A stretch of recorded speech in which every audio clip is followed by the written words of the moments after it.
Pagi, Bu. Ya, teman-teman,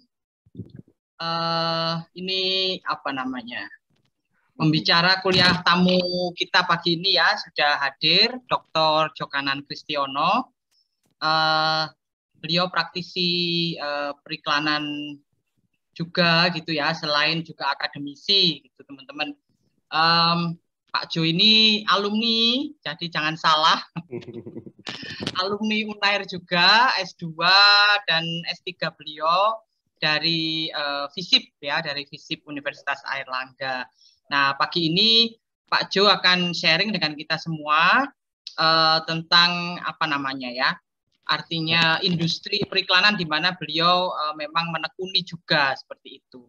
Untuk 2 kali pertemuan ya teman-teman, jadi minggu ini dan minggu depan.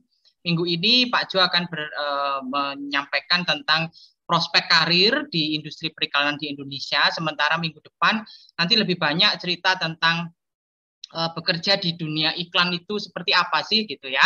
Seperti itu kira-kira gambarannya. Nah, saya di sini hanya mengantarkan saja, tidak akan mengikuti sampai terakhir. Biasanya teman-teman tuh kalau saya ada itu terus tidak mau ini Pak, apa malu-malu kucing gitu loh Pak. Takut, Bu Rate. Jadi nanti jangan malu-malu kucing ya teman-teman. Ini sudah didatangkan apa namanya praktisi, sudah Pak Jo ini sudah meluangkan waktu untuk teman-teman semua. Jadi silakan nanti teman-teman juga aktif bertanya, betul-betul menggali ilmu dari ahlinya gitu ya teman-teman ya. Jadi jangan malu-malu, saya nggak ada di ruangan, saya akan live. Monggo Pak Jo kalau mau klaim host ya, kemarin sudah saya sampaikan ininya, passwordnya. Jadi nanti silakan kalau mau share PowerPoint dan lain sebagainya. Yes. Oh ya, untuk apa namanya Pak Jo yang kemarin saya sampaikan itu absen ya Pak Jo. Iya, presensi ya Bu. Absen, nanti monggo ditaruh di chat box. Nah teman-teman, walaupun teman-teman ini masuk melalui aula ya, aula Unair, tetapi untuk keperluan full time sekarang ada aturan baru, harus absen lagi teman-teman. Nanti Pak Jo ini akan share link absensi di chat box, teman-teman mohon absen juga di situ, walaupun sebetulnya absen Anda sudah tercatat melalui aula ya. Jadi itu untuk laporan ke keuangan nantinya.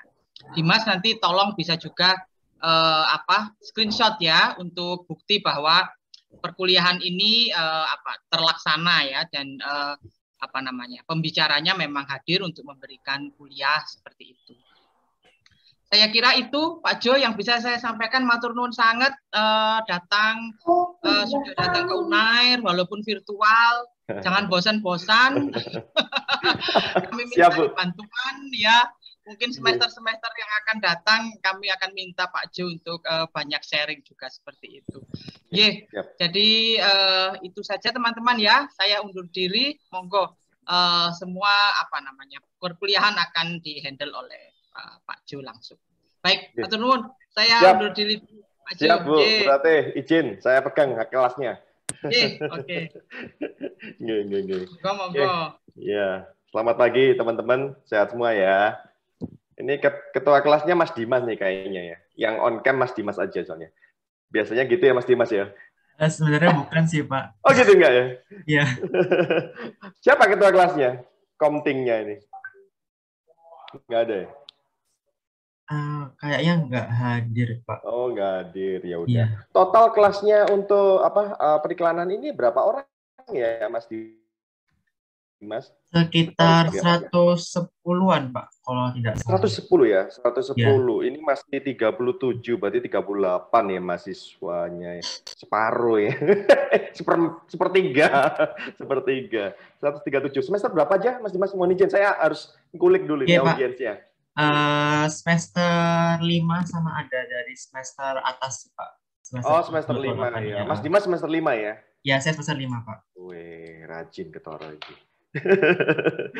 Baik, mohon izin Mas Dimas, teman-teman sekalian, salam kenal, nama saya Jokanan Kristiono. Benar yang disampaikan Bu Rate, saya alumni dari UNER di S2 tahun 2008, lulusnya tahun 2010 awal ya.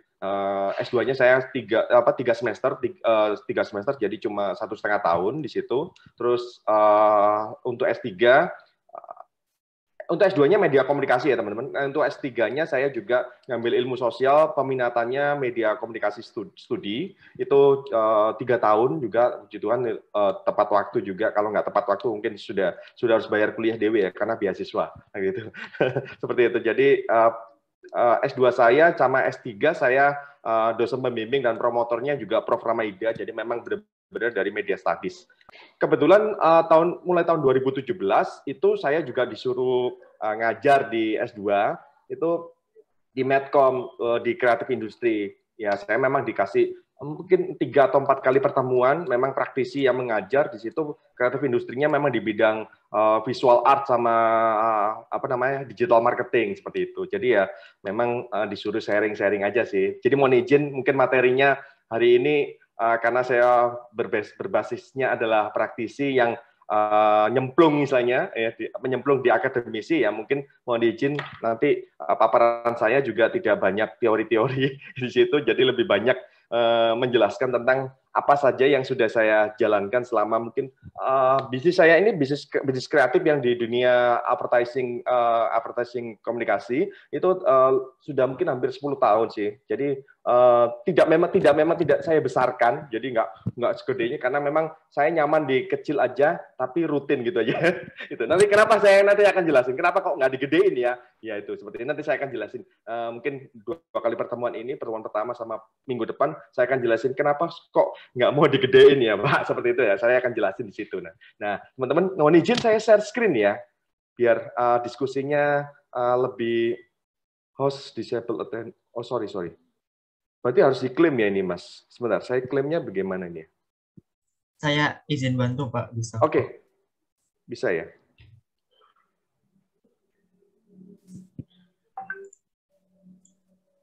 Sudah Pak. Oke. Thank you. Gaptek soalnya. Saya lebih banyak pakai Google Meet. Kalau Zoom saya jarang banget nih. Kalau Zoom ini.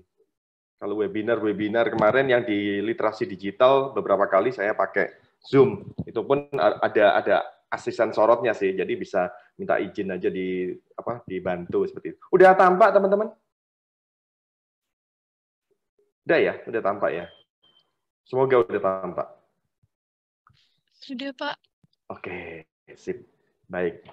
Oke, hari ini kita akan diskusi tentang karir dan profesional atau profesi-profesi di bidang advertising, khususnya di advertising agency. Kebetulan saya juga sebelum membangun advertising agency sendiri, saya dulu juga bekerja dan banyak bekerja di digital markom. Jadi langsung profesi pertama saya lebih banyak ke marketing komunikasi di internet ya. Jadi di digital markom. Jadi makanya yang malah belajar di awal itu belajarnya tentang printing itu belajar dari awal lagi karena terjun pertama itu langsung digital gitu. Jadi kalau printing sekarang ini baru berproses lagi, harus paham tentang finishing, cutting, terus sama material printing itu seperti apa juga baru belajar lagi karena dulu itu murni digital seperti itu. Yang sekarang malah kebalik ya. Semua advertising, semua marketing komunikasi itu sudah bergeser ke digital. Nggak tahu, saya ini kebalik-balik hidupnya mungkin ya, seperti itu.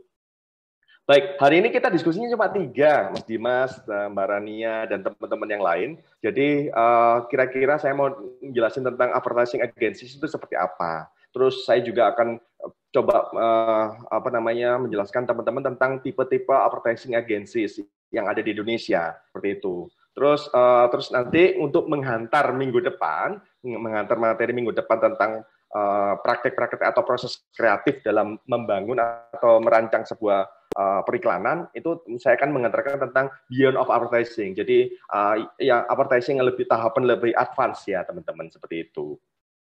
Baik, mungkin izin saya mengutip ya. Ini bukan teori ya teman-teman. Jadi izin karena saya berangkatnya dari praktisi, jadi dikit banget teorinya. Jadi saya mengutip dari buku aja. Jadi Jeff Richard ini mengulas tentang bukunya The Death of Advertising, punyanya Rob itu. Itu tahun 94. Ya, 94 itu saya juga baru kuliah S1 itu ya, baru awal itu juga. Itu atau mungkin teman-teman juga baru lahir ya. Mas Dimas 94 ya, kelahiran 94 atau 2000 malah. Enggak, lahirnya Mas Dimas tahun berapa? 2001, Pak. Wah, 2001 kaum milenial ini. Maaf ya, saya udah kuliah. Baik, oke. The Dead Advertising itu bukunya luar biasa dan itu menjadi buku kitab suci ya istilahnya. Bahkan kalau maaf ini kalau saya merujuk di kitab suci Injil, itu kitab sucinya udah wahyu. Jadi di level paling akhir ya di wahyu. Jadi apa yang disampaikan di buku The Death of Advertising atau matinya advertising, tapi itu tanda tanya ya. Itu sebenarnya yang disampaikan Jeff Richard itu dalam mengulas buku ini adalah marketing sekarang sudah bergeser. Tahun 94 Ruth itu sudah ngomong bahwa marketing itu sudah berbeda dengan marketing yang lalu. Jadi kalau marketing itu kan dulu dunia periklanan kan satu arah. Jadi orang dipapar dengan iklan baru mereka ada aksi di situ. Jadi tahu, percaya, paham, baru melakukan aksi. Ya kalau teorinya di komunikasi kan ada teori tentang perubahan sikap ya atau user and gratification itu juga ada seperti itu. Nah, di marketing itu mainnya di situ ada AIDA ya. Maaf saya kutip teori-teori ya. Ada AIDA ben ketok dosen gitu ya. Ada AIDA, ada terus ada user gratification dan sebagainya seperti itu. Nah, di marketing itu sendiri sudah disampaikan oleh Ruth itu tentang nanti ke depan marketing itu di periklanan itu akan bergeser. Sebenarnya bukan mati ya, akan berubah bentuk, bertransformasi ya. Teriring dengan jalannya adanya konvergensi media, ada perkembangan teknologi itu sendiri. Dan yang pasti perubahan sosial yang terjadi di masyarakat. Ya, ini kenapa kalau saya ngomong people di situ ya. Itu people, jadi bukan konsumen. Jadi kalau ngomong bukunya ini banyak mengulas bahwa di buku ini tuh jarang sekali menulis konsumen. Kalau ngomong advertising kan ngomongnya target pasar itu adalah konsumen kan. Nah, ini di buku ini mengulas bahwa matinya advertising itu kan karena perspektifnya udah berbeda. Jadi people itu dianggap menjadi yang awalnya menjadi target itu menjadi rekan ya, berelaborasi ya istilahnya. Itu jadi bahkan advertising itu diterapkan atau dikonsep itu berdasarkan riset. Risetnya dari mana? Dari people itu sendiri. Nah, seperti ini. Baik, saya geser. Jadi saya jelaskan tentang advertising agencies teman-teman. Jadi agen-agen advertising itu ada sebenarnya industri kreatif ya. Ini juga saya ajarkan di S2. Jadi S2 Medcom itu teman-teman. Jadi industri kreatif ini berkaitan dengan periklanan yang menyampaikan pesan teman-teman. Jadi pesan klien ya kalau bagi kami orang-orang di advertising agencies itu pengiklan itu adalah klien, itu bagaimana klien itu memberikan pesan atau menyampaikan pesan kepada halayak atau masyarakat itu sendiri atau people di situ. Nah, kami ini yang menjadi sebuah agen-agen penyampai pesan itu. Nah, itu advertising agency. Dari penyampai pesan-pesan itu karena ini menjadi jembatan antara klien ya yang memiliki pesan ya lalu disampaikan kepada halayak. Jadi kita di antara perusahaan atau brand ya kepada halayak itu sendiri. Nah, itu adalah advertising agencies, teman-teman.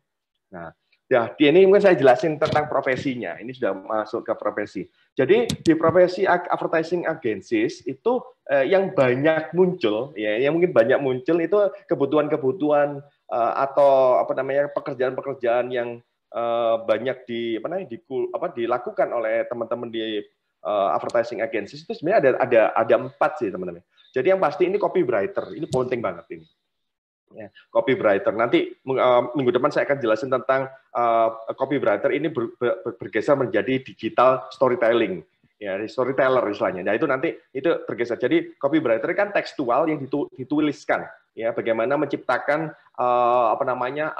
pesan-pesan kreatif ya, tekstual ya kepada masyarakat. Ya, pesan-pesan yang menjadi pesan-pesan promosi, brand, ya, jasa, ya, perusahaan dan sebagainya. Itu diciptakan oleh copywriter sendiri. Dan yang berikutnya itu adalah art director di sini. Nah, art director ini yang merancang secara pesan visualnya, secara visual grafisnya.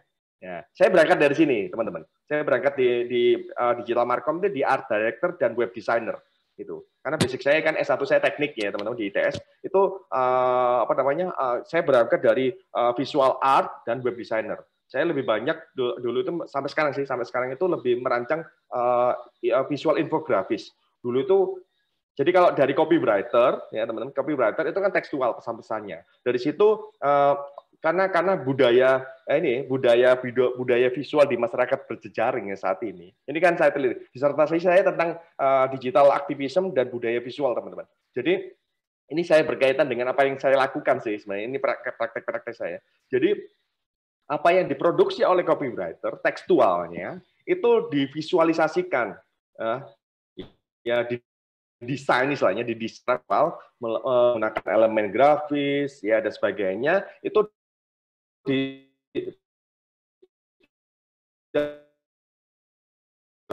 biasanya kalau yang sekarang lebih marak atau lebih dikenal namanya infografis ya infografis. Itu udah saya lakukan mungkin 10 atau 12 tahun yang lalu itu sudah mulai ya saya berangkat sebagai digital markom atau art director di situ sendiri. Nah, web designer ya ini web designer dan web programming ini kan sudah banyak ya sudah banyak muncul sekarang ini iklan-iklan itu sudah berbasis web, aplikasi dan sebagainya.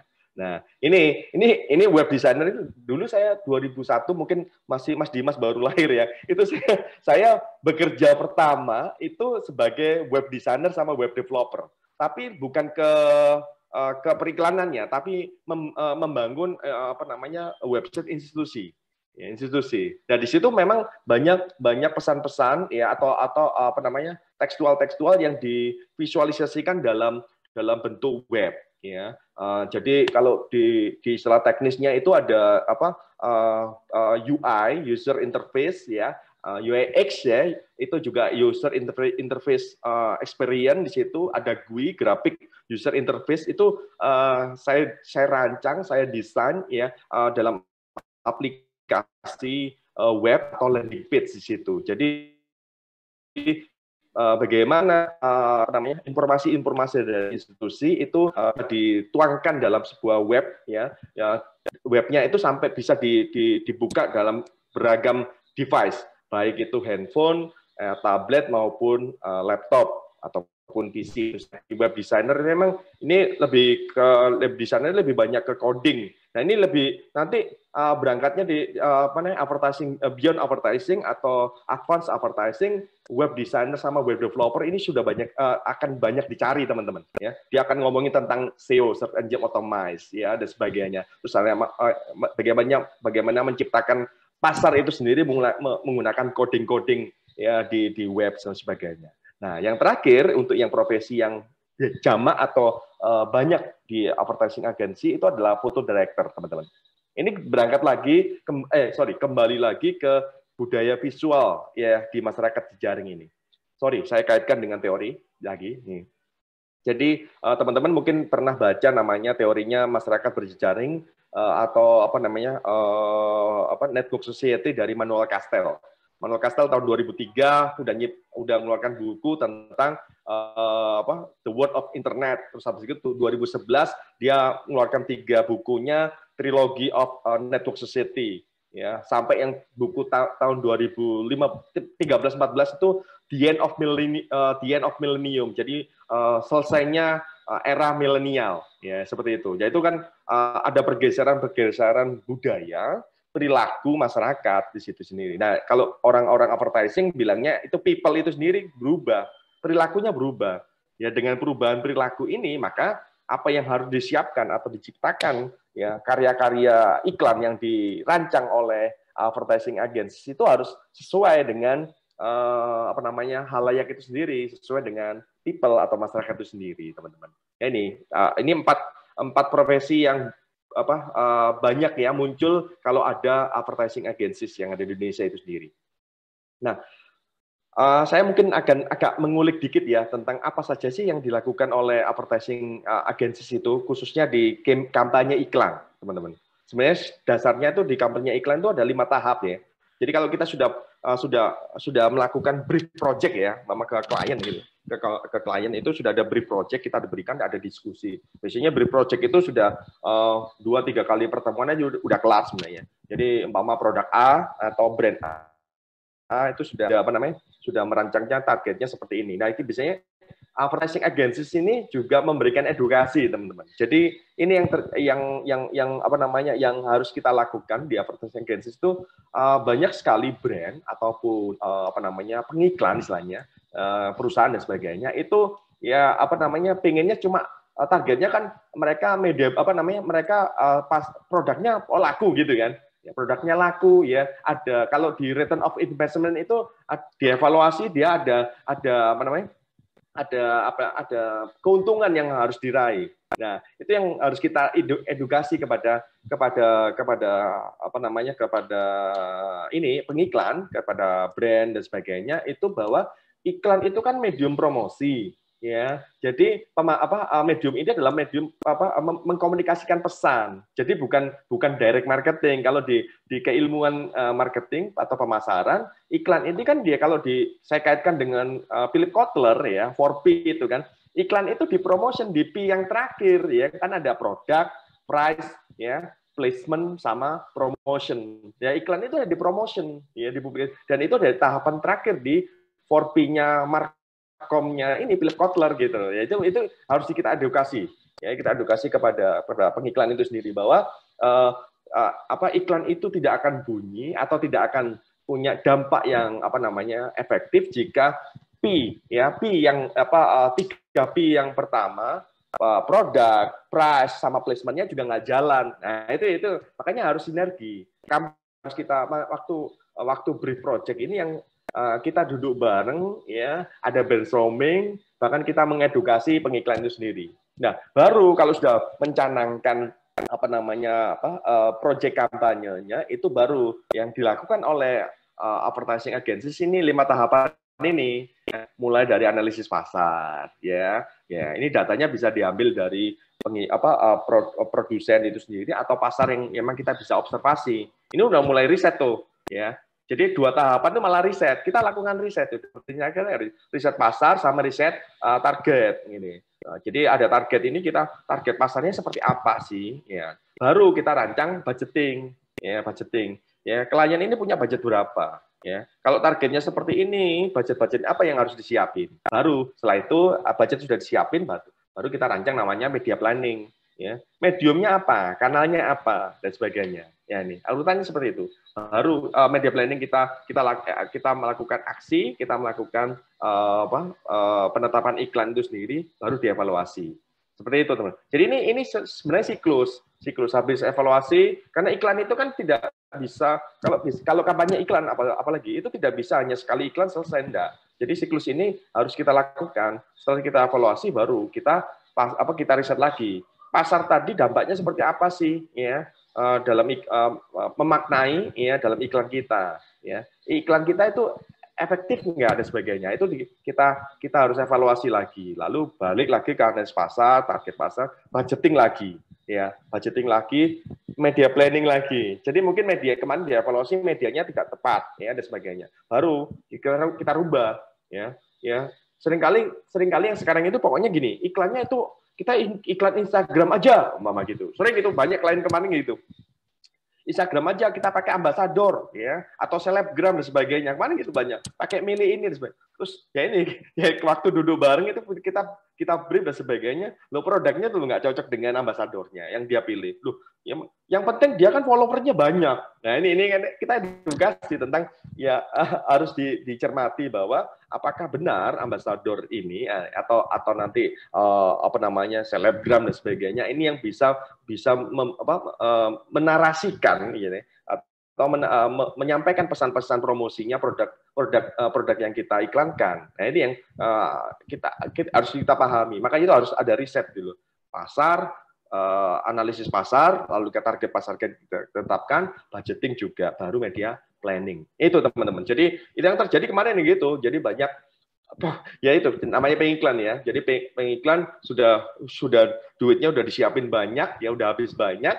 Ya ujungnya kan bahwa produk saya atau jasa saya dibeli itu loh, dipakai langsung serta merta gitu. Itu yang harus kita edukasi kepada produsen atau pengiklan itu sendiri, teman-teman. Ya, selanjutnya ini kaitannya dengan program studi ya, teman-teman, atau kompetensi-kompetensi yang diminati sesuai dengan di mana di advertising agencies itu sendiri, teman-teman. Nah, karena kita sudah bergeser di digital marketing komunikasi, digital advertising, internet marketing dan sebagainya, ya ini empat program studi ini yang paling banyak dicari, teman-teman. Ya, yang pertama memang informatika. Ya, karena sudah ngomongin SEO, ya, ada web, landing page dan sebagainya. Nah, itu informatika. Terus yang berikutnya adalah DKV, teman-teman.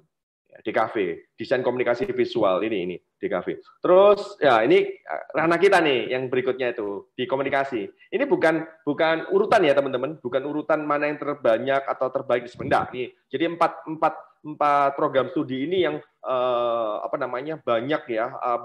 banyak bekerja atau dibutuhkan di dunia periklanan saat ini, teman-teman. Di komunikasi ini, di komunikasi itu bahkan sebenarnya di komunikasi itu tahun 80, 70-an ya, sampai 80 itu ada di komunikasi itu langsung jurusannya adalah periklanan, teman-teman. Menarik kan? Periklanan itu, coba dicari ya, periklanan. Jadi jurusannya bukan komunikasi periklanan, enggak. Jurusannya langsung periklanan. Jurusannya, advertising jurusannya. Nah, itu nggak tahu, sekitar tahun 90-an beberapa jurusan yang detail ya sebenarnya yang sudah fokus tadi itu dilebur. Ya, dilebur. Jadi dilebur jadi satu. Kayak dulu jurusan jurnalistik, ya, terus ada jurusan public relation, ada jurusan periklanan, teman-teman. Itu sekitar tahun 90-an, 95, itu digabung menjadi satu, menjadi komunikasi, ilmu komunikasi itu, teman-teman. Ya, ini yang menarik. Nah, sekarang udah bergeser lagi. Memang udah perubahan ya, teman-teman. Perubahan itu kan perubahan sosial, ada perubahan juga kebutuhan di masyarakat. Nah, studi-studi itu di komunikasi akhirnya sekarang pecah sendiri itu, maksudnya pecah itu maksudnya sudah lebih fokus lagi. Ini muncul tuh yang di bawah itu, ya. Jadi studi marketing komunikasi ini belum, saya kemarin teliti, saya lihat itu yang studi marketing komunikasi itu ada cuma satu di Jakarta, BINUS, jadi Bina Nusantara Jakarta. Jadi studinya marketing komunikasi, kurikulumnya sudah markom banget di situ. Nah, meskipun izin studinya tak lihat itu izin studinya masih ilmu komunikasi, jadi gelarnya cuma gelar studinya masih sarjana ilmu komunikasi sih, meskipun kurikulumnya adalah markom. Ya itu, jadi ini jadi sebuah kebutuhan bahwa program studi tentang khusus ya marketing komunikasi itu sangat dibutuhkan, teman-teman. Jadi kalau di marketing komunikasi ini kan irisannya sangat tebal antara dua keilmuan, teman-teman. Ilmu pemasaran di Fakultas Ekonomi dan ilmu komunikasi di Fakultas Ilmu Sosial dan Politik. Ini kan dua keilmuan yang besar yang dijadikan satu menjadi markom, teman-teman. Ini menjadi sebuah kebutuhan. Ya, semoga banyak ya nanti ke depan itu jurusan-jurusan markom, ya studi-studi program markom itu banyak muncul di Indonesia ya, karena itu menjadi sebuah kebutuhan. Nah, kita masuk ke tipe-tipe advertising agencies ya. Ini saya cuma ngasih gambaran aja sih. Kira-kira di advertising agencies itu dibagi ada berapa saja sih sebenarnya, teman-teman. Jadi kalau saya coba sederhanakan di apa yang kita lakukan di advertising agencies ini maksudnya ke fokusnya. Fokus bisnis istilahnya, fokus bisnis dari advertising agencies itu ada 8, teman-teman. Ya, ada 8. 4 pertama ini ya. Jadi kalau yang ini paling lengkap ya, full package istilahnya dia. Itu advertising yang full service, teman-teman. Jadi jasa periklanan ini memberikan layanan kepada pengiklan atau produsen ataupun brand dan sebagainya. Itu mulai iklan yang tradisional, printing di situ, atau broadcasting TV ataupun TVC ya, TV komersial ataupun yang yang broadcast radio dan sebagainya, hingga medium-medium digital. Ini full service ya. Kalau yang kedua ini yang tradisional ya, advertising, hanya khusus medium-medium tradisional. teman-teman. Seperti TV komersial, radio, billboard ini yang printing ya tadi, brosur, koran dan media-media cetak lainnya. Jadi yang broadcast itu yang di TV sama radio, ya. Terus yang printing itu di billboard, brosur, koran dan media cetak lainnya. Ini tradisional. Masih banyak ini juga, ya. Terus yang ketiga ini khusus memfokuskan itu tentang branding, teman-teman. Ya, branding. Jadi branding ini ke visual, identitas visual perusahaan, teman-teman. Biasanya ini fokus perusahaan ini lebih ke fokus tentang ini pembuatan logo, letterhead, amplop, ya dan sebagainya. Jadi yang lebih corporate branding, identitas korporat itu. Ini advertising agencies yang memfokuskan dirinya kepada branding itu sendiri. Terus berikutnya tentang social advertising agencies. Ini khusus teman-teman, mediumnya sudah dipilih. Ya, jadi mediumnya dipilih itu khusus ke medium-medium sosial media. Ya, jadi tujuannya itu lebih ke presence ya teman-teman. Jadi presence sosial media ini, jadi mama gini, presence itu biasanya produk-produk baru teman-teman. Jadi produk atau brand-brand baru yang baru muncul ya. Bagaimana brand ini dikenal oleh masyarakat itu dipresentasikan seperti apa di sosial media. Nah, social advertising agency ini memfokuskan dirinya bisnisnya itu ke sini ya. Jadi biasanya kerjasama dengan konten kreator ya tadi selebgram ya atau YouTuber dan sebagainya. Ini yang jadi tujuannya memang present. Jadi produk, brand dan sebagainya dipresentasikan di sosial media. Ya, ini. Next, ini empat tipe yang terakhir di advertising agencies itu ya ini saya di creative advertising agencies teman-teman. Jadi bisnis saya di sini. Jadi fokusnya ini lebih ke strategis sama eksekusi kreatif periklanan. Ya, terakhir ini saya jadi konsultannya rekognisi World Class University Universitas Airlangga itu mulai tahun 17, 18, 19 ya. Terakhir 2020 itu lebih ke kemana ke newsnya. Kalau yang 17, 18, 19 ini ke kreatif, fokus ke strategi dan eksekutif kreatifnya. Jadi bekerja sama dengan Pusat Informasi Humas ya, Pak Suko waktu itu, Pak Suko itu mengajak saya sebagai konsultan di mana di BP ya, dan pengembangan istilahnya itu bersama Pak Badri ini. Jadi saya ditaruh di situ sebagai konsultan untuk merancang bisnis strategi dan proses-proses kreatif yang akan diciptakan atau diproduksi oleh Universitas Airlangga ini. Jadi di sini memang saya kelompok bisnis saya itu memang kecil di situ, orangnya kecil, orangnya sedikit ya nggak banyak. Itu memang lebih fokuskan ke art directing sama copywriting. Jadi pesan-pesan tekstual sama visual itu sendiri diciptakan agar membranding Universitas Airlangga. Waktu itu kan Universitas Airlangga kalau nggak salah dapat hibah, kalau nggak salah waktu itu Pak Badri bilang dapat hibah berapa miliar ya, itu lupa saya. Itu selama 5 tahun agar rekognisinya naik tuh, World Class University-nya. Jadi awal-awal itu 17. Makanya yang dapat tapi efeknya, dampaknya kerasanya sekarang. Makanya World Class University-nya kan sudah masuk ke, kalau nggak salah sudah 200 besar ya. Seperti itu. Waktu awal itu masih 800-an teman-teman. 800. Jadi bagaimana membranding Universitas Airlangga ini agar naik rekognisinya. Jadi udah kita ngelihat bagaimana diciptakan sebuah pesan-pesan visual sama tekstual agar rekognisi Universitas Airlangga itu menjadi terdongkrak istilahnya, terdongkrak. Nah, ini saya ke sini. Jadi creative advertising agencies di situ. Nah, berikutnya di PR advertising agencies. Ini biasanya lebih ke mengelola brand image ya teman-teman. Jadi ada brand image sama brand awareness ya. Jadi perusahaan atau lembaga atau institusi. Ya. Jadi fungsinya fungsi PR teman-teman. Jadi fungsi-fungsi PR, public relation, ya, humas ya teman-teman. Fungsi-fungsi PR di situ itu bagaimana mengelola, memanage ya brand image, brand awareness sama brand awareness perusahaan itu kepada publik itu. Jadi biar produk-produk atau brand ini bisa terus dikenal dan dirasakan ya di publik. Ini fungsi-fungsi PR ya. Itu memang khusus ya teman-teman, ada advertising agencies yang khusus PR teman-teman. Nah, ada juga teman-teman advertising agencies ini yang mengkhususkan dirinya adalah media buying teman-teman. Jadi ya fungsinya itu ya sudah tahapan-tahapan tentang tahapan kalau di advertising agencies itu yang tahapan keempat tadi tentang media buying, pembelian media atau penentuan media-media mana untuk mengkomunikasikan iklan itu sendiri. Ya. Fokusnya di sini perencanaan media hingga pembelian media. Jadi dalam hingga eksekusi ya teman-teman. Ada konsep-konsep tentang media-media apa saja yang akan digunakan dalam mengiklan hingga mengevaluasi di situ.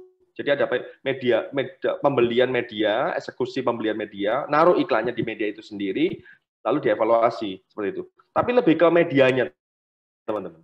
Lebih ke medianya. Jadi bukan ke produksi art directingnya atau copywritingnya, tapi mediumnya. Ada sendiri khusus di sini ada. Nah, yang terakhir, ya tipe yang terakhir ini adalah digital advertising agencies, teman-teman. Nah, ini yang lebih banyak timnya ini lebih banyak orang-orang informatik sini, teman-teman. Ya, informatik. Jadi karena di situ sudah mengelola tentang ya medium-medium digital, mengelola tentang search engine optimize ya untuk meningkatkan PageRank di PageRank Google dan sebagainya, atau di mesin-mesin pencarian itu kalau kita searching itu muncul pertama dan sebagainya, atau nanti waktu iklan kan di mana di digital marketing teman-teman kita juga belajar atau sudah mengelola namanya artificial intelligence teman-teman. Ada coding-coding ya algoritma yang ditaruh dalam konten-konten iklan kita. Ya kan? Jadi di YouTube itu ya teman-teman ya. Iklan-iklan di YouTube itu sebenarnya iklan-iklan yang memang ada SEO sama algoritmanya teman-teman. Jadi kita taruh di YouTube itu ya. Meskipun kita berbayar, kita juga harus menaruh di teks-teksnya, caption-captionnya atau coding di iklan kita muncul sesuai dengan target pasar kita. Ya, target pasar kita. Contoh, kita itu produk kita itu produk tentang healthy life atau sport istilahnya, ya sport. Ya, barang-barang olahraga dan sebagainya. Nah itu nanti akan muncul iklan-iklan itu muncul kepada orang-orang yang biasanya mengakses atau mencari video-video atau berita-berita tentang sport. Nah itu secara otomatis itu ada algoritmanya teman-teman. Dan algoritmanya kita tidak diam atau hanya nurut ya istilahnya dari aplikasinya, aplikasi YouTube atau apapun atau aplikasi dari media sosial enggak, tapi dari digital advertising ini yang coding, teman-teman. Coding. Jadi bahkan seringkali itu teman-teman informatik itu juga membuat algoritma baru agar menciptakan pasar itu sendiri, teman-teman. Menarik ini, pasar. Jadi muncul. Jadi akhirnya algoritmanya dari media sosial ataupun YouTube dan sebagainya itu akhirnya mengikuti algoritmanya kita. Ya ini sudah ngomong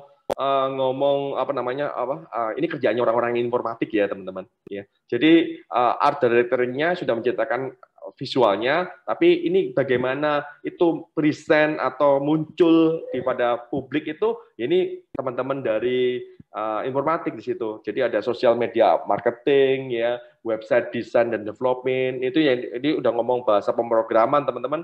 Ya kalau di web itu bahasa pemrogramannya kan PHP ya, terus ada database-nya MySQL dan sebagainya. Itu udah dikelola ya. Jadi teman-teman yang di informatik situ ya, studi-studi informatika ya itu sudah banyak bekerja di advertising agencies karena kebutuhannya seperti ini, digital advertising agencies teman-teman. Nah, kita masuk materi terakhir sih. Semoga nggak bosen ya. Nggak bosen ya Mas Dimas ya? Jadi kita masuk ini saya nggak mau ke bridging ya, mau ke menjembatani materi kita untuk minggu depan. Karena minggu depan saya kan lebih mengenalkan tentang bagaimana sih proses produksi, ya proses kreatif dalam menciptakan atau membuat sebuah iklan, teman-teman. Nah, ini kita ngomong beyond of advertising ini ada sebuah evolusi, teman-teman. Evolusi dari advertising itu sendiri, ya teman-teman. Jadi saat ini memang semua kegiatan, semua platform itu sudah masuk ke digital, ya teman-teman. Jadi sebenarnya platform-platform digital itu menjadi, apalagi digital marketing ya teman-teman, digital advertising itu menjadi sebuah urgensi yang tinggi teman-teman. Jadi bagaimana sebuah perusahaan atau produk atau brand ini mempromosikan ya atau mengiklankan produknya itu berformat digital teman-teman.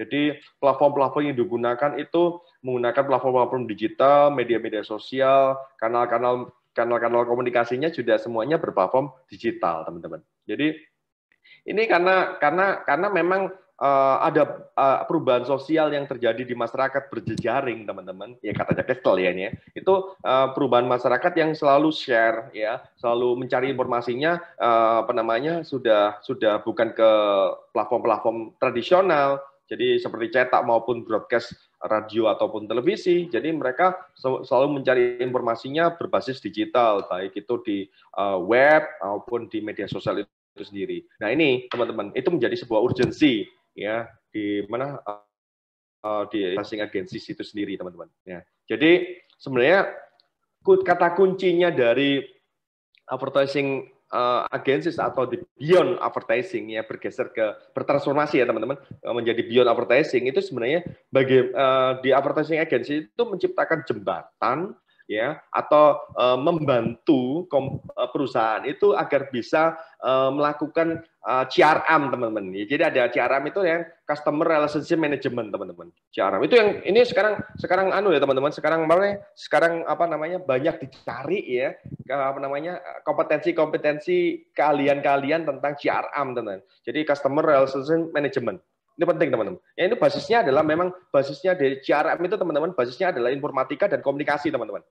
Ya, CRM itu. Ini. Jadi orang komunikasi dicari betul nih. Jadi CRM itu. Jadi bagaimana membangun ya hubungan interaksional ya antara perusahaan atau brand kepada halayak, ya people itu sendiri. Ya di situ. Jadi jadi bagaimana komunikasi itu diciptakan oleh teman-teman yang orang lulusan komunikasi tapi berbasis dan berbalut digital dan teknologi teman-teman. Nah makanya ini ada dua. Jadi kalau orang informatikanya itu harus belajar tentang teori-teori komunikasi ya atau praktik-praktik komunikasi, atau orang-orang komunikasi ya lulusan komunikasi seperti teman-teman itu harus belajar ya belajar tentang digital ataupun teknologi itu sendiri ya karena ini berbasis platform-platformnya adalah platform teknologi digital teman-teman. Nah itu beyond advertising teman-teman ya. Sebenarnya kalau ngomong beyond advertising itu kenapa muncul adanya customer relationship management teman-teman, sebenarnya kalau boleh saya sederhanakan ada 3 teman-teman ya, ada 3 tahapan sih sebenarnya. Jadi yang pertama itu kenapa kok muncul di situ beyond, jadi point of view-nya berbeda teman-teman, fokusnya sudah berbeda teman-teman. Jadi mulai dari konsumen atau people-nya itu sendiri mereka perilakunya sudah perilaku teknologi ya, perilaku digital teman-teman. Nah itu juga beriringan juga medium-medium yang ada sekarang itu adalah medium-medium digital yang berupa teknologi itu teman-teman. Makanya saat ini dan ke depan mungkin 5-10 tahun ke depan itu digital advertising itu yang menjadi yang utama teman-teman di sisi. Berikutnya kaitannya dengan konsumen atau people itu sendiri ya. Ini saya kaitkan dengan teori lagi ya teman-teman. Jadi teori Kastel lagi bilang bahwa masyarakat sekarang ini ya, masyarakat sekarang itu masyarakat yang cerdas teman-teman. Savvy tech teman-teman. Jadi mungkin kalau teman-teman ya, mungkin Mbak Rania dan teman-teman ini kan mungkin waktu di dalam kandungan ibunya itu kan sudah mungkin didengarkan musik-musik MP3 ya, didengarkan lagu-lagu yang berbasis digital ya dan sebagainya. Nah, itu kan terus mungkin untuk menenangkan mamanya dulu dan sebagainya, mungkin mainnya sudah main gamesnya, game-games yang berbasis teknologi dan sebagainya. Itu sebenarnya sudah dari lahir procot ya, nyun sewu ya. Teman-teman ini kan kaum milenial lahirnya di tahun 2000-an ini kan lahir procot itu lahirnya sudah lahir digital teman-teman. Jadi teman-teman ini orang-orang teknologi. Kalau bagi saya atau Bu Rate dan sebagainya, kami ini kan kaum urban teman-teman ya. Jadi Don Tapscott ini ya, jadi digital growth ya, itu pernah bilang itu bahwa generasi-generasi itu sudah generasi masyarakat itu terpilah-pilah berdasarkan teknologi itu sendiri, teman-teman. Ya, kan ada kan mungkin pernah dengar ya generasi X, baby boomer, generasi Y, kan sekarang muncul ya adik kelas ya, atau mungkin adiknya teman-teman ini kan generasi alpha ya, teman-teman. Lahirnya tahun 2010 ke atas ya. 10 tahun di bawahnya teman-teman ya itu ya. Itu kan generasi alpha. Itu sudah waduh, ya. Itu perilaku atau kemampuan ya, kemampuan dasarnya sudah teknologinya sudah sangat mapan, teman-teman. Ya, sangat mapan. Jadi mungkin adiknya teman-teman yang masih SMP gitu ya. Mungkin kalah ya, teman-teman kalau main game gitu ya udah kalah cepet ya. Kalau contoh saya saya pernah ini main game dengan anak saya itu ya, mencoba pengen tahu perilaku dari anak-anak sekarang ya, milenial itu seperti apa. Main gamenya itu kalau main game gadget ya pasti platformnya mesti pakai handphone. Terus yang game-game yang dilakukan atau yang dikerjain istilahnya gitu ya. Itu game-game yang memang moving fast ya, fast moving. Jadi gerakannya itu sudah gerakan cepat seperti Fortnite ya, atau ya mungkin yang teman-teman yang kalau masih angkatan yang milenial ini kan yang mungkin Mobile Legend dan sebagainya itu kan gerakan-gerakannya sangat cepat dan sebagainya. Kalah ke mata saya itu ya.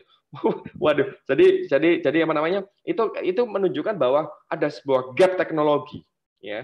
Everett Rogers pernah bilang ya, gap of teknologinya masing-masing generasi ini sangat tebal ya, sangat dalam istilahnya, sangat dalam ya. Jadi mungkin yang sekarang menjadi laggard ya, jadi laggard itu paling susah mengadaptasi sebuah teknologi itu adalah kaum yang maaf ya, itu dua generasi di atas saya itu ya, sebelumnya baby boomer ya. Jadi kalau saya kan generasi X, jadi ada baby boomer ya, ada generasi X, generasi Y, millennium ya, terus ada generasi Y, terus ada generasi alpha itu sendiri. Ya, itu gapnya tinggi, teman-teman. Nah, konsumen itu sendiri saat ini adalah konsumen yang cerdas, ya, saya feedback itu sendiri. Itu yang karakter dan perilaku mereka yang harus kita pahami. Makanya pesan-pesan kreatif ya di beyond advertising, yang paling kanan, teman-teman, itu bagaimana kita menjangkau, melakukan interaksi, ada bonding di situ, ada ikatan. Ya, ada ikatan-ikatan yang terus dijalankan komunikasinya kepada publik ya, dari pengiklan itu sendiri melalui produknya. Itu kita harus pahami tentang karakter-karakter dari halayak itu sendiri dan karakter-karakter dari medium itu sendiri. Seperti itu kira-kira tentang advertising agencies, profesi dan profesi dan kompetensi yang dibutuhkan untuk teman-teman bekerja ya di bidang periklanan nantinya, teman-teman. Silakan, mungkin ada pertanyaan dari teman-teman. Mohon maaf ya, mungkin agak kecepatan ya Mas Dimas atau teman-teman ya. Ngomong saya enggak ya? Jelas atau gimana? Jelas kok, Pak. Jelas ya. Jelas nggak ngerti ya aku. Maaf, seringkali kecepatan gitu. Jadi kadang-kadang itu koslet ya, teman-teman. Apa yang saya pikirkan sama tutur saya itu nggak nututin ini tutur saya itu. Jadi ini nggak tahu ya, kadang-kadang meledak gitu. Jadi makanya seringkali itu kalau siang ini, maaf ini saya sharing ya, curhat jadinya. Kalau siang itu sebenarnya saya masih ada waktu 1-2 jam itu tidur loh, teman-teman, di tempat kerjaan. Tidur karena ya mungkin kalau nggak tidur meledak ya otak saya itu, jadi itu makanya kadang-kadang ini ya jam-jam ini kan jam-jam kritis ya, 11:30 ya teman-teman ya, kecepatan tutur saya itu kalah cepat dengan otak saya yang harusnya udah mulai istirahat. Kalau nggak diistirahatin bisa panas. Kalau di komputer Pentium 4 itu hang istilahnya. Seperti itu. Monggo teman-teman kalau ada pertanyaan silakan. Mungkin dari saya dulu, Pak. Oke, silakan. Ya, jadi saya tertarik Pak sebenarnya di dalam dunia agensi kreatif ya, terutama khususnya di bagian copywriter, Pak, karena entah kalau dibilang kemampuan atau kekuatan, mungkin kekuatan yang bisa saya fokuskan itu memang di writer sendiri, Pak. Nah, tapi saya cukup agak sedikit masih bingung sih, Pak. Sebenarnya tuh kan tadi di awal juga dijelaskan oleh Pak Jo ya, kalau misalnya di agensi periklanan itu pasti akan melakukan riset dan akan melakukan survei untuk kita menentukan bagaimana target iklan kita kepada audiens itu kan Pak. Nah, untuk copywriter sendiri itu kira-kira melakukan riset ataupun survei itu seperti apa ya Pak, riset yang akan mereka lakukan itu dalam menentukan apa ya tulisan ataupun ya karya tulisan yang tersebut Pak. Oke, makasih. Jadi sebenarnya kalau copywriter kaitan, saya langsung jawab ya Mas Dimas ya, nggak apa-apa ya. Jadi copywriter itu yang malah yang seringkali kita ajak waktu brief ya, waktu menentukan brief project dengan klien gitu. Jadi copywriter itu menangkap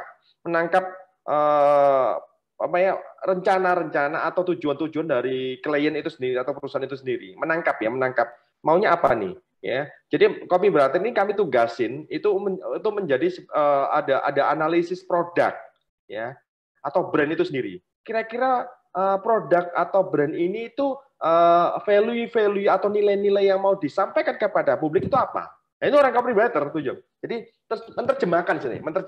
Itu pertama, menerjemahkan. Ya. Terus habis itu copywriter juga harus menganalisa kira-kira targetnya siapa publiknya ini. Publiknya siapa?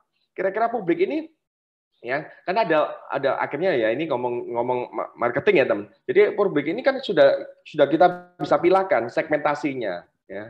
Tersegmen ini demografisnya seperti apa. Bahkan saya pengennya tuh detail nih teman-teman copywriter. Jadi Mas Dimas, jadi bukan hanya menulis nanti ya copywriter ini ya. Jadi melihat kira-kira. Jadi kalau menulis bagus tapi nggak nyampe karena tidak sesuai dengan halayaknya ya percuma. Jadi nggak bagus Mas Dimas. Itu ya penting. Jadi nilai bagus dari mana konten kreatif atau konten-konten yang diciptakan oleh copywriter itu disesuaikan dengan target audiensnya karena mereka yang menilai bagus.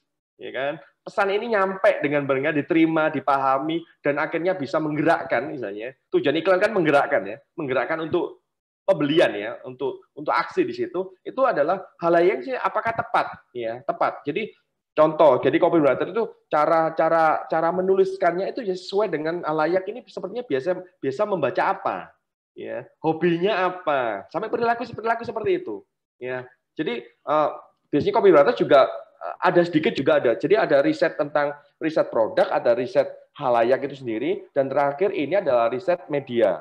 Riset media itu kenapa penting? Karena harus paham karakteristik dari media itu sendiri seperti apa. Contoh, Mama di Twitter kita kalau di digital marketing itu ya, digital advertising kita copywriter.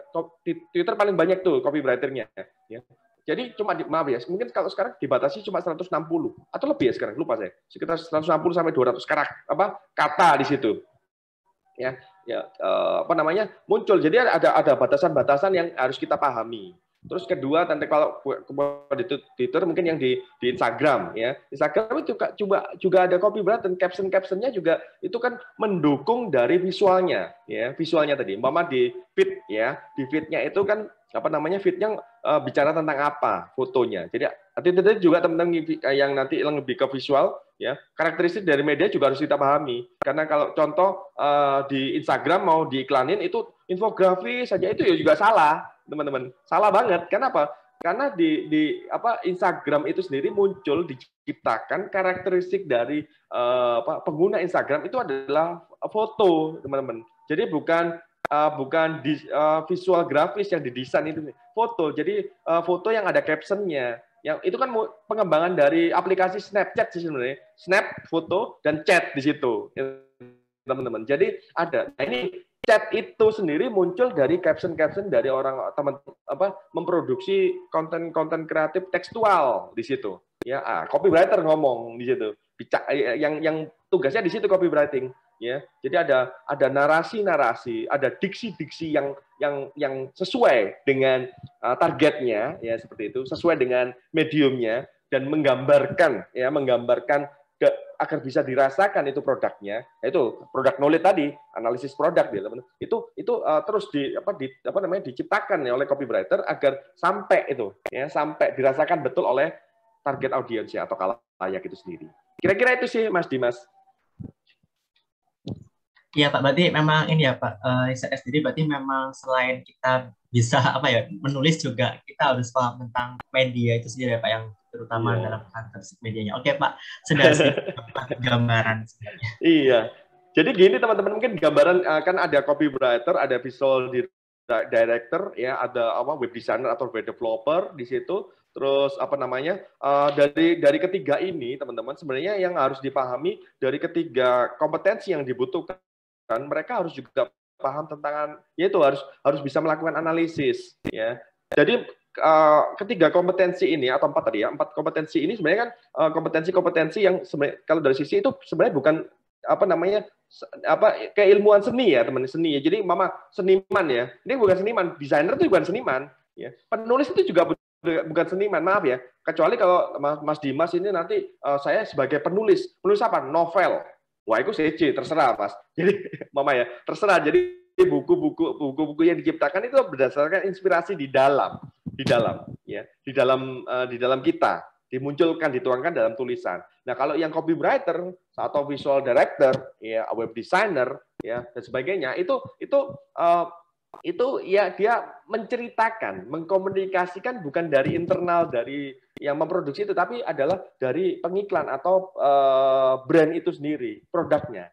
Nah, itu makanya harus paham product knowledge, ya, target pasarnya, sama medianya. Sebenarnya paling sederhana ini di periklanan itu memang risetnya cuma 3 sih sebenarnya. Cuma 3 katanya. Wah, ngelet lu.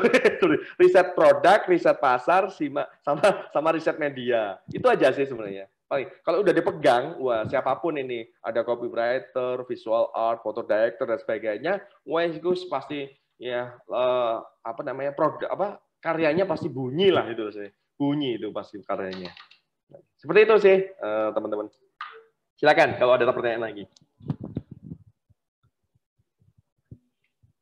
Ada yang pengen kerja di dunia periklanan kah, teman-teman?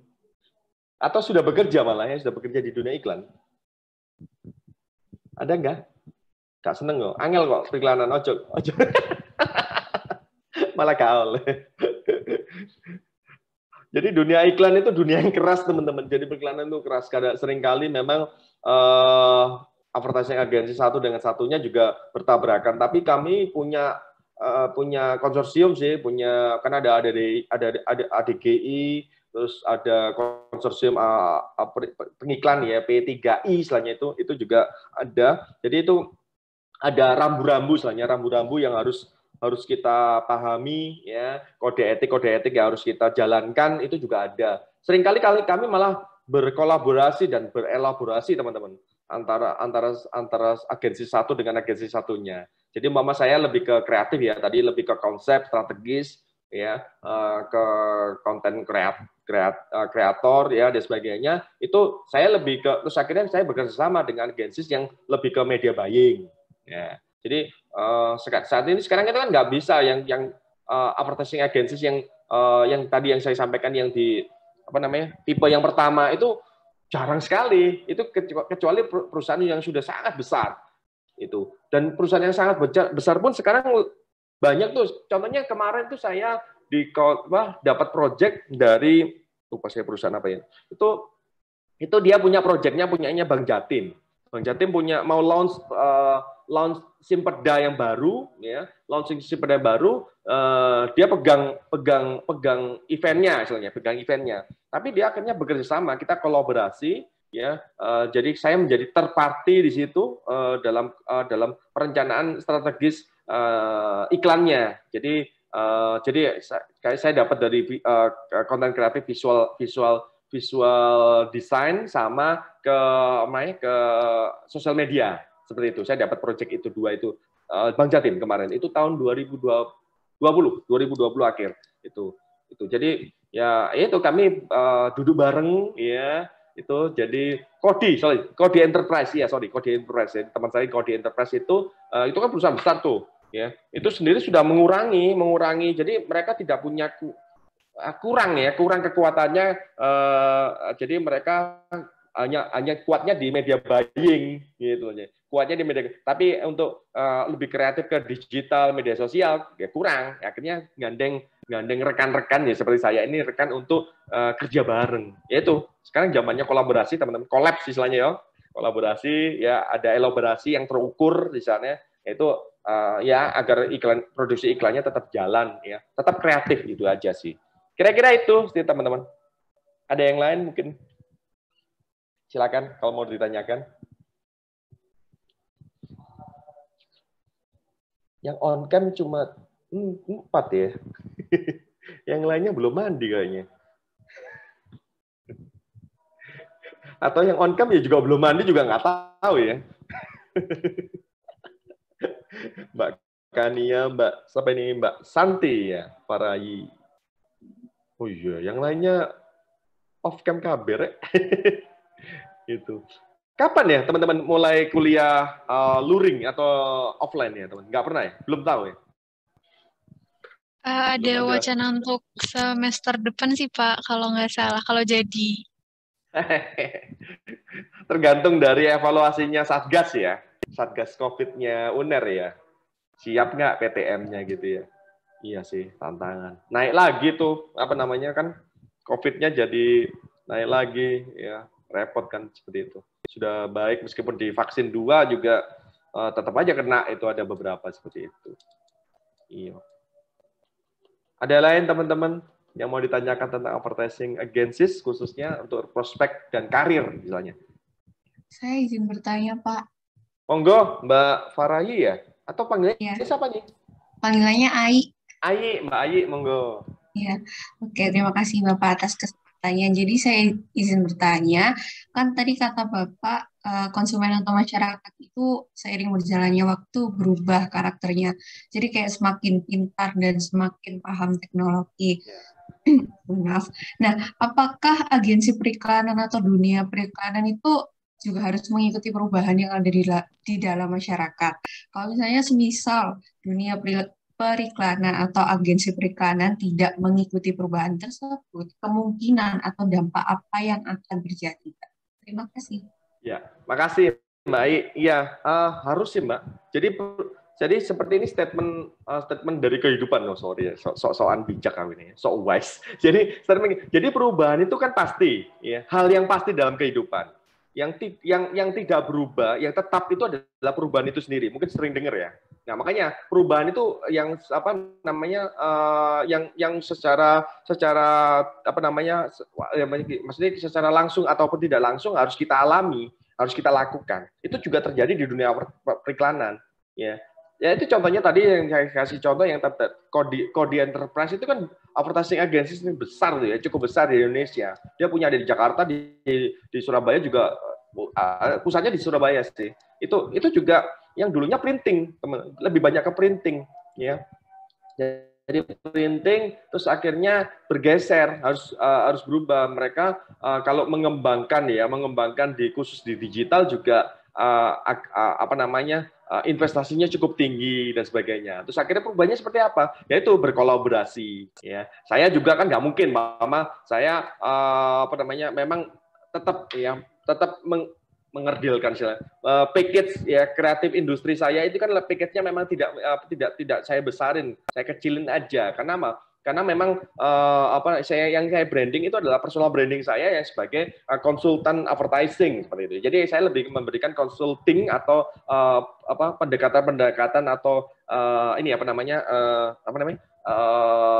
kepada konsumen atau kepada brand ataupun perusahaan itu sendiri, bagaimana mengkomunikasikan pesan-pesan kreatif kepada halayak itu sendiri. Nah itu, jadi memang harus berubah, Mbak. Kalaupun tidak berubah, ya seperti itu. Mereka akan bertransformasi. Transformasi kan ada dua. Transformasi menjadi baik atau transformasi benar-benar pelan-pelan akan menjadi mati. Ya, makanya itu yang disampaikan di bukunya tahun 94 ya, di Root itu sebenarnya The Death of Advertising, tanda tanya. Ya, dikembalikan kepada advertising agency itu sendiri. Apakah mau bertransformasi atau berubah? Ya, atau diam ya, atau tidak melakukan perubahan ya, akhirnya mati. Seperti itu. Sebenarnya gini, dunia iklan itu sendiri tidak tradisional, itu tidak akan mati juga, teman-teman. Masih ada kok. Medium-medium printing itu malah masih kita butuhkan. Itu disesuaikan dengan targetnya tadi, karena konsumen atau people, masyarakat itu sendiri kan mereka tidak semuanya mengakses digital. Masih banyak, Mak, itu yang menggunakan platform-platform tradisional, masih banyak juga mendengarkan radio. Masih banyak yang melihat TV, ya, dan sebagainya. Kira-kira itu sih, Mbak Ai. Baik, terima kasih Pak. Ya, mungkin ada yang lain, monggo.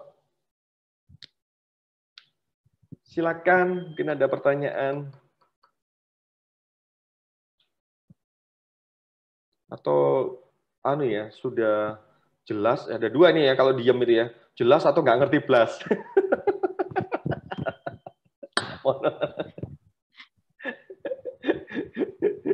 Mbak Rania kayaknya tadi udah unmute ya. Monggo kalau mau nanya, silakan. Saya ingin bertanya Pak mengenai dunia advertising. Kalau semisal kita itu tertarik di dunia advertising, itu tuh kira-kira gimana sih cara pertama untuk memulainya gitu? Kadang masih bingung untuk memulai sendiri di dunia advertising seperti itu Pak. Terima kasih. Oke, memulainya ya. Memulainya itu kan ada dua ya, ada join advertising agencies atau membuat advertising agencies itu sendiri.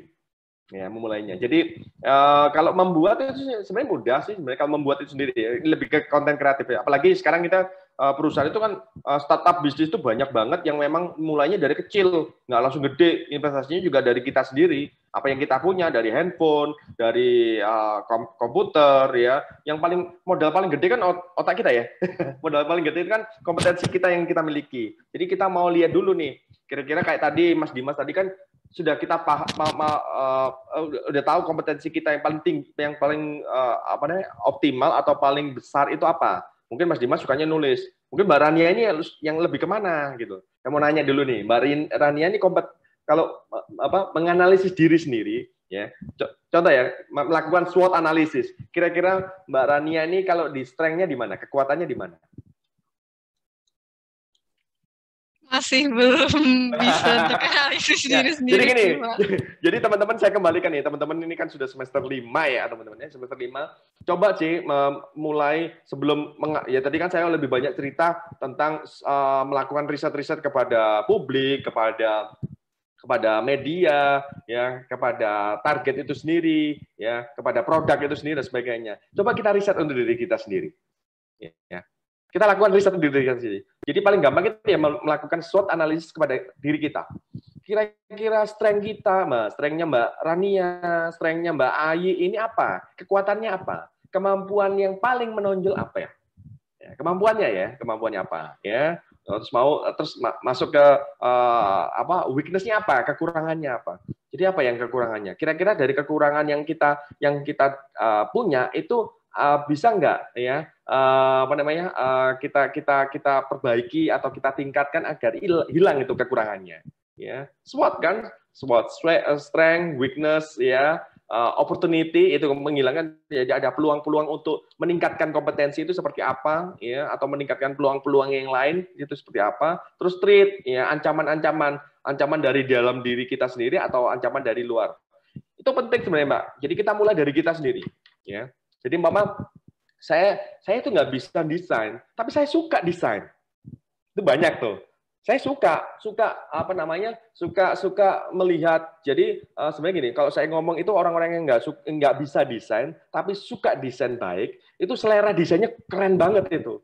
Itu malah penting. Saya analisis orang-orang teman itu. Jadi mereka yang akhirnya bisa melihat ya karya-karya desain atau karya-karya visual advertising itu ya mereka yang menganalisa kira-kira ya pasar seperti ini visual art ya visual art yang saya ciptakan ini masuk nggak, orang-orang selera desain ini yang melihat kayaknya warnanya keramen deh ya seperti itu. Jadi tukang nyacat ada loh Mbak, saya bayarin tuh tukang nyacat desain itu ada. Bukan nyacat dan orang-orang seperti saya seperti art director ini juga harus mengamini, malah saya bayarin itu teman-teman jadi tukang nyacati desain saya itu. Jadi, agar apa yang saya bikin, saya ciptakan itu bisa diterima dengan baik kepada publik ya. Seperti itu sih Mbak Rania. Jadi ya kita harus siapin gitu. Jadi sesuai dengan minat tadi, sesuai dengan kompetensi yang akan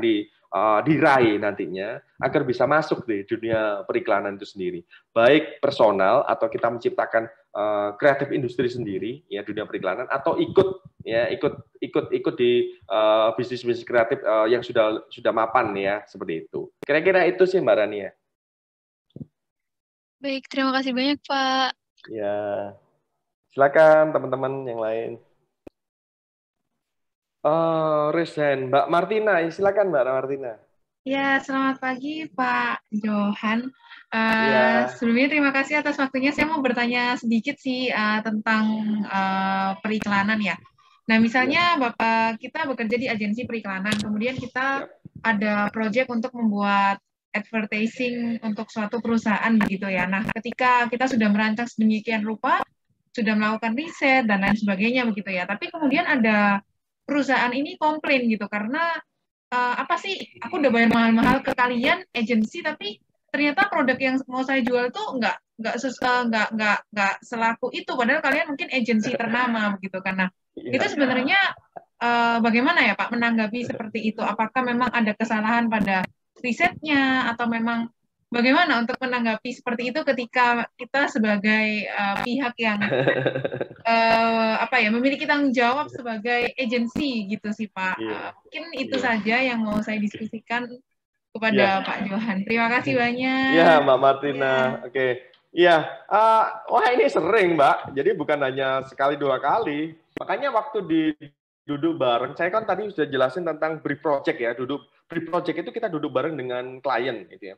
Ya, jadi ada edukasi Mbak, ada edukasi. Jadi mereka memang mau bayar mahal, tujuannya iklan adalah biar terjual cepat dan laku keras, istilahnya gitu kan. Targetnya seperti itu aja. Ya, kita edukasi. Makanya tadi saya ngomong. Jadi sebenarnya iklan itu kalau di strategi marketing komunikasi itu kan ini ya saya kaitkan ya teman-teman. Jadi ya di Philip Kotler pernah ngomong. Jadi ada 4P itu ya. Ada product, price, placement sama promotion. Iklan itu ada di promotion ya. Tujuan kita kan ada di P yang terakhir itu aja ya. Sedangkan harus dikembalikan ya. Produk itu kan tanggung jawab dari pengiklan atau brandnya ya. Produk ya, terus ada price itu sendiri ya. Jadi price itu kan menentukan segmen pasar dan sebagainya. Terus nanti ada placement, bagaimana produk atau brand ini bisa diakses bisa terjual ya nantinya itu dengan mudah kepada halayak. Ini yang jadi masalah. Jadi harus dievaluasi, Mbak. Jadi gini contohnya. Itu terakhir saya pernah itu jadi. Ada satu produk ya, ngomel. Kenapa nggak laku-laku nih, dan sebagainya. Saya udah ngiklanin banyak, dan sebagainya. Ada juga. Itu terus akhirnya kita duduk bareng mengevaluasi. Loh, gimana mau laku, gitu loh. Karena di placement-nya sendiri, mereka susah untuk mencari atau mendapatkan produknya. Ini tanggung jawab siapa ini placement? Tanggung jawab dari brand itu sendiri kan. Nah, itu yang harus kita edukasi ya. Jadi jangan sampai kita mengiklankan sudah habis banyak. Itu ya di awal ya, Mbak, di pre-project.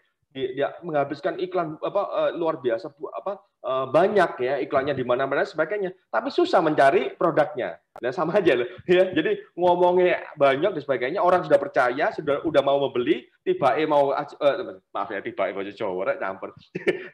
Ujung-ujungnya mau klien itu konsumen itu mau beli dari produknya, itu susah carinya. Ya itu di placement-nya udah kacau nih, ya udah kacau. Jadi akhirnya ya nggak ada peningkatan penjualan. Ya, seperti itu. Jadi memang harus sinergi, teman-teman. Sinergi. Jadi kita yang ada tanggung jawab kita ada di P yang terakhir. Ya, promotion itu sendiri. Ya itu dari 3P sebelumnya ini harus benar-benar ada kesepakatan betul ya, atau ada agreement istilahnya kepada produsen atau brandnya itu sendiri. Ya, jangan sampai nanti ngomongnya di iklan ini adalah produk yang ramah lingkungan. Ya, produknya tiba-tiba itu nggak ramah lingkungan. Ya, pesan-pesannya kan salah tuh seperti itu. Terus harganya ini segmennya murah ya, murah. Itu ternyata waktu produk itu dibeli sebagainya, segmennya menengah ke atas. Yo, murah bagi yang segmen ekonominya di atas ya. Tapi kalau di bawah, itu mahal. Akhirnya itu ya pesan-pesannya yang diciptakan oleh pengiklan atau yang kita yang sebagai advertising agency ini yang salah. Ya, seperti itu. Itu sih Mbak Martina. Ya, terima kasih Pak atas jawabannya. Ya. Silakan teman-teman, mungkin ada yang lain. Silakan. Ini kita sampai jam berapa ya? Jam 12 ya? Wih, kurang 15 menit lagi. 13 menit. Kalau di jadwalnya sih jam 12 Pak, yang di poster yang di itu. Iya. Iya sih. Saya mau izin soalnya memang jam 12 saya ada maaf ya ini sebelum. Saya ada janji memang harus ini kan ada brief project maaf ya. Brief project saya harus ke Pemkot juga ya dia. Ini ada masalah yang saya akan ceritakan. Mungkin minggu depan saya akan ceritain. Permasalahannya dia punya layanan tentang pengelolaan anggaran. Ini. Publiknya jelas Pemkot kan publiknya adalah masyarakat ataupun perangkat kelurahan ataupun kecamatan nih, perangkat pemerintahan istilahnya. Ini bermasalah ternyata. Ya ini akhirnya ini apa kaitannya dengan iklan? Menarik teman-teman. Jadi saya ini kan kreatif advertising ya. Jadi bagaimana ini kan produk istilahnya, produk yang layanan anggaran oleh Pemkot ini ternyata tidak bisa diterjemahkan ditangkap dengan baik oleh perangkat kelurahan ataupun kecamatan. Akhirnya kecamatan dan kelurahan ini ya bermasalah. Ya bermasalahnya apa? Ya waktu di anggaran terakhir teman-teman. Ya, jadi pelaporan rencana anggaran dan sebagainya mereka salah, ya bahkan ada yang sampai sampai ke ranah hukum ya, dianggap penggelapan padahal salah saja pelaporannya. Yang bermasalah ternyata ini, ya. Jadi ada produk yang mau diterjemahkan ya. Ini ngomong, jadi iklan itu bukan harus nanti ujung-ujungnya ya teman-teman. Ujung-ujungnya adalah pembelian ya teman-teman. Jadi iklan ini kan kita mengkomunikasikan sebuah pesan agar pesan ini disampaikan ya bisa sampai dengan baik kepada publik ya. Ya publik ini bisa melakukan aksi yang dengan benar sesuai dengan yang dikehendaki oleh produsen ya. Kalau ngomong kaitannya dengan ini studi kasus teman-teman, studi kasus ya pemerintahan Kota Surabaya ini punya produk layanannya adalah layanan anggaran RAPB dan sebagainya. Di awal tahun ternyata udah ngomong pesannya udah disampaikan sebagainya. Ternyata di akhir tahun bermasalah. Nah ini akhirnya saya dipanggil, diturun. Ini kira-kira bagaimana ini ya? Ya, masalah Yokan diceluk jadi ternyata memang ada beberapa pesan-pesan ya yang salah ya diterjemahkan kepada publiknya dari Badan Pemerintahan Otonomi Daerah ya Bapot ya di Pemkot Kota Surabaya ini. Jadi saya nanti jam 12 sih janjinya ke sana, nanti akan duduk bareng, kita ngomongin tentang brief project-nya. Project-nya gimana untuk menerjemahkan ini dengan baik. Mengiklankan pesan-pesan dari Badan Pemerintahan Kota itu sendiri. Itu sih. Mungkin ada pertanyaan teman-teman. Mungkin pertanyaan terakhir deh. Ini, silakan. Silakan teman-teman. Sudah pahamkah? Semoga sudah paham ya kira-kira ya, sedikit paham. Karena ini mungkin kita materi ke teman-teman di kelas ini ada pertemuan ke 13-14 ya nantinya minggu depan sampai minggu depan. Benar Pak. Iya. Berarti sudah dapat teori-teorinya. Saya dapat ini sih apa namanya RPS ya, rencana pembelajaran studi semester soalnya. Itu pertemuan pertama sampai pertemuan ke-12 itu teman-teman sudah praktik atau teori-teori aja kemarin itu? Lebih banyak teori ya?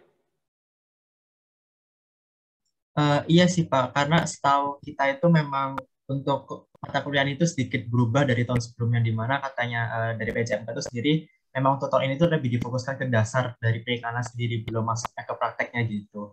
Oke. Iya.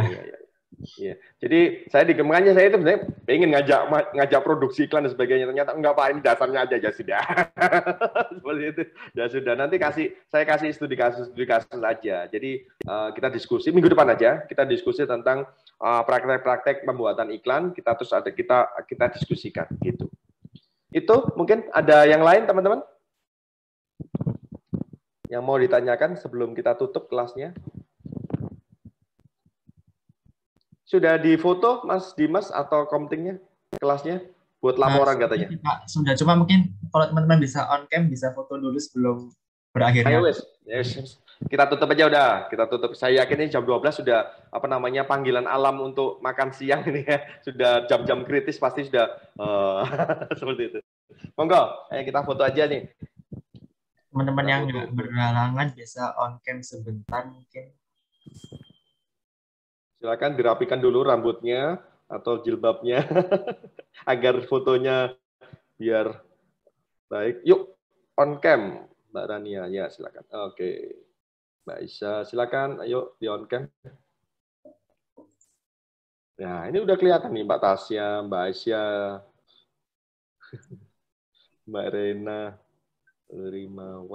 Rimaya ya. Waduh, Mbak Grace. Ya, saya izin mulai ya Pak di slide pertama. Ya. 1, 2, 3. Lanjut di slide kedua. 1, 2, 3. Ya, sudah Pak. Oke, terima kasih ya teman-teman. Ya, terima kasih. Itu linknya untuk apa namanya presensi itu sudah saya sampaikan. Ada udah kelihatan ya di chat ya, di kolom chatnya. Link presensinya tadi pesan sponsor dari Bu Ratih. Seperti itu. Baik, terima kasih teman-teman. Ya, senang sudah berbagi di hari ini. Minggu depan kita akan ketemu lagi khusus tentang saya akan jelasin tentang praktik-praktik produksi, proses produksi dari produksi iklan kreatif di advertising agency. Terima kasih teman-teman. Selamat siang. Salam sehat selalu ya. Selamat siang juga. Ya. Terima kasih Pak Jo.